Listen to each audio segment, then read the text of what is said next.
G'day viewers, the end of another week means it's time for Totally Fucked Up Friday.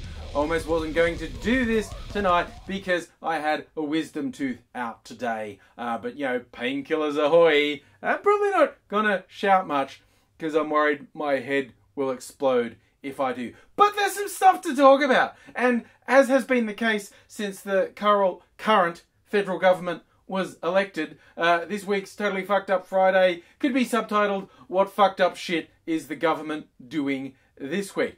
I might start with something that's kind of sort of going the way they want. A royal commission into corruption in unions. This is a big payback on their political enemies. I would doubt there is a construction industry anywhere in the world that isn't rife with corruption and kickbacks. That's a safe bet, right? Unions controlling workplaces. They have opportunities to, you know, rake a bit back, maybe extort people. You're going to get them, right?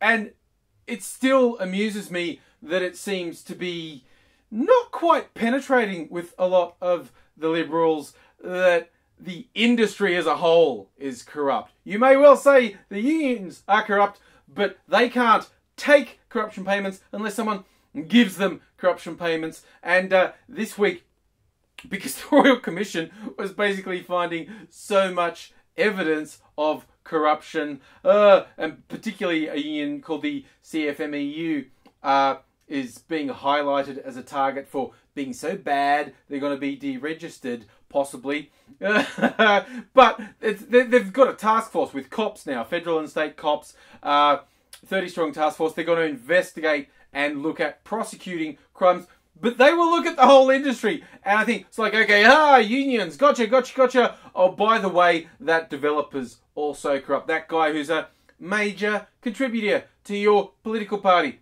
is also corrupt. Did you really see that?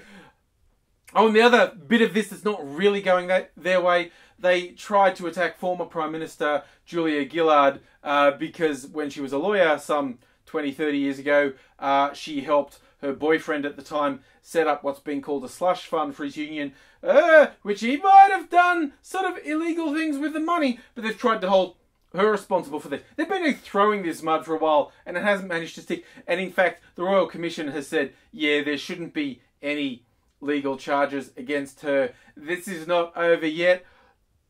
A lot of people saying, I wonder if she's engaged lawyers yet to look at defamation proceedings for what the Murdoch papers have been saying about her. That is possibly not going to go quite as well as the government wanted. But that is what they call a developing story. And also developing, the state where I live, Victoria is fast approaching an election, and the sitting Conservative Liberal government is likely to get squashed like bugs. Most of the surveys, squash them like bugs. And, you know, like if you're looking at the midterms in the US, all the Democrats trying to distance themselves from Obama. Same in Victoria. Prime Minister Tony Abbott is least popular in Victoria. And so Liberals go, we're not sure we want you in our campaign because everyone hates you anyway. And he did an appearance with State Premier Denis Napthine, which led to one of... There have been two glorious photos of Liberal politicians this week. This one is like the most awkward man hug imaginable, just about. It's just like Tony going, where mates? Napthine can get the fuck away from me. Don't touch me.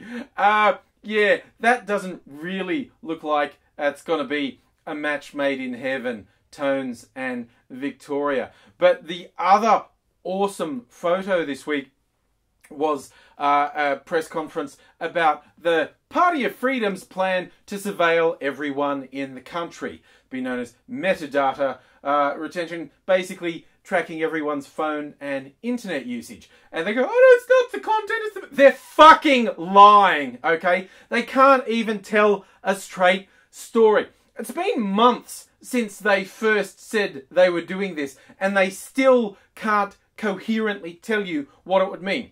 Now, this seems to be some unholy mix of they're fucking stupid and they can't articulate it, and they're fucking lying when they say they won't have any information they want about anyone in the country. And for all those people who go, if you've got nothing to hide, what's the problem?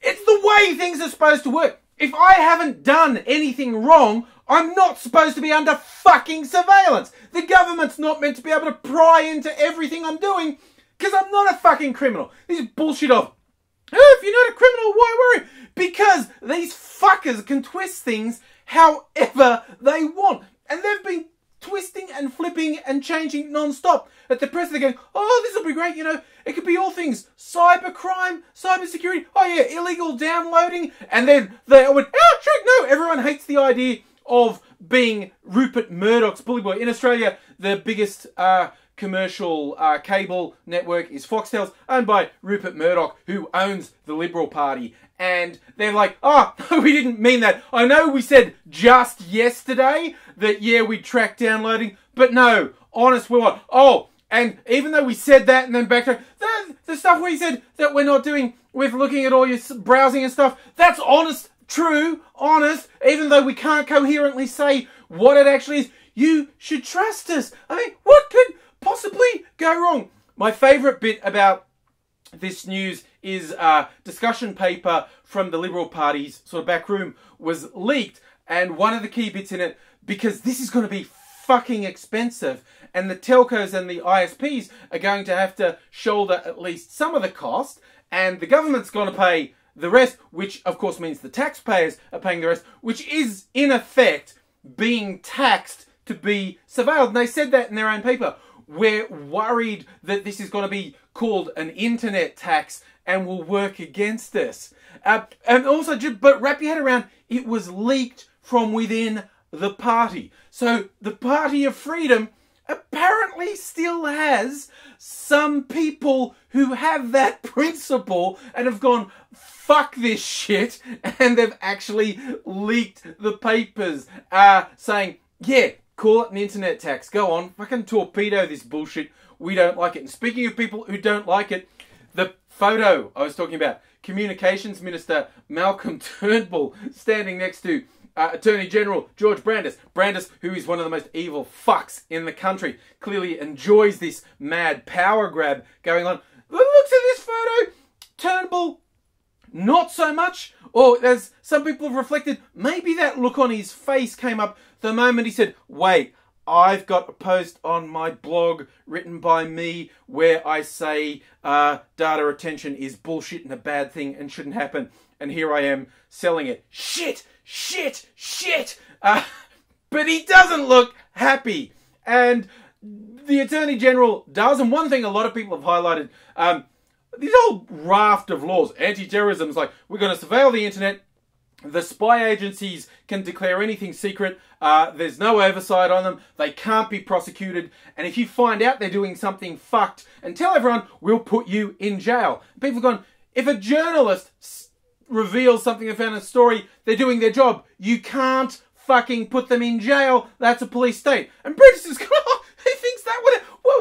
What except the explicit wording in this law we're proposing would make you think that that could happen? And he's gone on to say, look, a journalist doing their job, I can't imagine that something. Look, I'll tell the Director of Public Prosecutions that they shouldn't go after journalists, and only the Attorney General can say, go after a journalist. And I think that probably makes the journalist sleep well at night. A verminous piece of shit like George Brandis is the one person who gets to decide what you and I are allowed to know. He's the person who gets to decide, no, I don't like that you told people that, you're going to jail. We can all sleep well because George Brandis is telling us when we're right and when we're wrong.